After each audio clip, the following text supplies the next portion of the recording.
देखिए, मैं जो नरसंहार हो रहा है मैं उसकी निंदा करता हूँ। भारत सरकार से मांग करता हूँ कि वहाँ के जो हिंदुओं पर आक्रमण हो रहे हैं उनकी सुरक्षा की व्यवस्था करने के लिए कोई प्रयास करे। आपके नेताजी 2024 पे आप क्या हैं? नजूल विधेयक 2024 विधेयक पढ़े हो? नहीं पढ़े हो? नजूल जानते हो आप? क्या होता है नजूल, बताओ। वो तो पुराने राजाओं का जमीन था। नहीं, फिर समझ गया। नजूल वो जमीन का विधेयक है जो अंग्रेजों के खिलाफ विद्रोह किए थे और अंग्रेजों ने उनको मार के जमीन उनकी कब्जा कर ली थी, लोगों को बाहर कर दिया था। और उसमें जैसे इलाहाबाद है, आपका लखनऊ है, आपका बरेली है, जहाँ जहाँ इस तरह की लड़ाई हुई थी उन जमीनों को उस समय अंग्रेजों के समय से ही कुछ पट्टे पर जमीन दिया गया था। वो जमीन रहते रहते अनुपयोगी हो गई थी। अब उस जमीन पर भाजपा सरकार की आंख लग गई है, क्योंकि वो महत्वपूर्ण हो गए हैं, पहले तो नहीं थे, अब मौके पर हैं। तो बड़े पूंजीपतियों को देने के लिए अपने दोस्तों को, अपने मित्रों को, अपने पूंजीपतियों को वो जमीन देने के लिए विधेयक लाया गया कि उन्हें बेदखल करके ये जमीन जो वहाँ बसे हैं, जिनका पट्टा हुआ पट्टा खरीद करके जमीन उनको दे दिया जाए। अब वो किस उद्देश्य से कर रहे हो तो उन्हीं से पूछिए, बाबा जी से। एक सवाल ये जरूर है कि ये जो जमीन का मामला है, ये एक तरह से भूमाफियागिरी कर रहे थे। दूसरी बात मैं ये आपको बता दूं, इसमें पूरे सदन में सत्ता पक्ष विपक्ष एक था।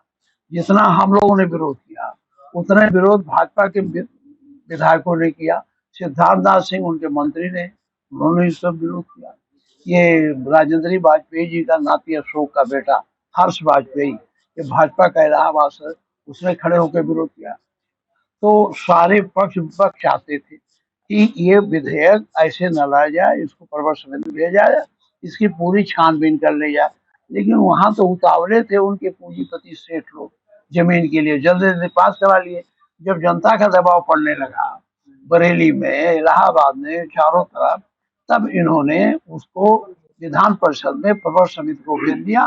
अब जब प्रवर समिति रिपोर्ट आएगी तो फिर वो उस पर विचार करने के लिए वापस आएगा। क्या इस तरीके से क्या ने आरोप लगाया? आरोप किस तरीके से? कौन आरोप लगाए? ये आरोप उनका गलत है।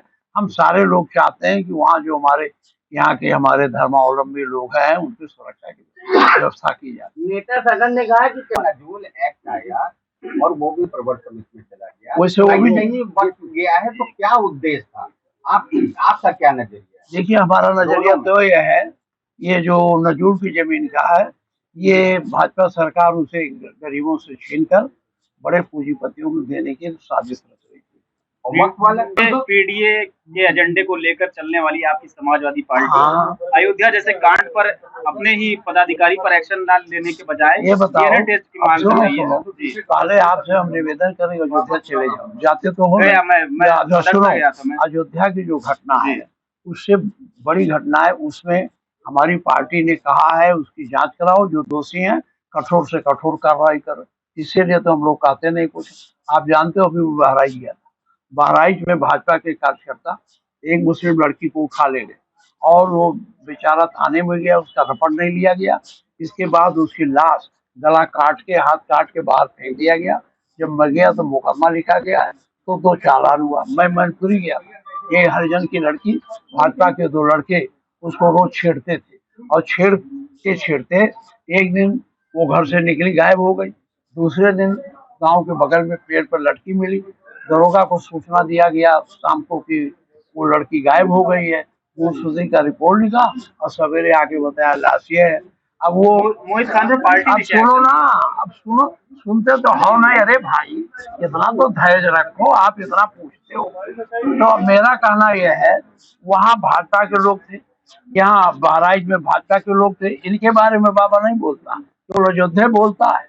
और अयोध्या में जो हम लोगों ने कह दिया कि भाई कठोर से कार्रवाई करो, हम उसके पाकिस्तान नहीं लेंगे, सही जांच करो। अच्छा, योगी आदित्यनाथ ने विधानसभा में कहा कि सद्भावना नहीं बुलेट ट्रेन चलाएंगे, कि किस तरीके से नेता सदन की भाषा को आप देख रहे हैं? देखिए, सदन की भाषा कैसी है और कैसे है इसके बारे में यहाँ टिप्पणी न करो। आपने भाषा की बात की, आपने भाषा की रहा है कि बेरोजगारी मिटाने के लिए सरकार को प्रयास करना चाहिए। कौन सा आपको पता है अभी अब ये कहते हैं कि हमारा जो है जीडीपी बढ़ गया, हम दूसरे नंबर के धर्म में स्टेट हो गए महाराष्ट्र में। सुनो सुनो, जीडीपी समझते हो? जीडीपी समझते हो? कहते हैं हम भारत के सकल घरेलू उत्पाद में हमारा हिस्सा 9.7 हो गया, महाराष्ट्र के बाद हम हैं। अब जब हमारा बढ़ गया तो फिर हमें रोजगार क्यों नहीं मिल रहा? यही मैंने पूछा, जवाब नहीं दिया। अभी अभी सरकार ने जीडीपी बढ़ाने 34,000 करोड़ लिया है। 7 अभी याद नहीं पड़ा, अभी 8 लाख करोड़ के करीब ये सब जितने प्रदेश हैं सबसे ज्यादा कर्जदार ये प्रदेश है, उसको नहीं पूछते हो। आपने कहा कि भाजपा के लोग अराजकता कर रहे हैं, यही अब आजकल अराजकता तो वही फैला रहे प्रदेश में। कौन फैला रहा है? भाजपा के लोग फैला रहे। अगर आप ये वीडियो YouTube पर देख रहे हैं तो हमारे चैनल को सब्सक्राइब करें और बेल आइकन को दबाना ना भूलें। अगर आप Facebook पर ये वीडियो देख रहे हैं तो हमारे पेज को लाइक करें।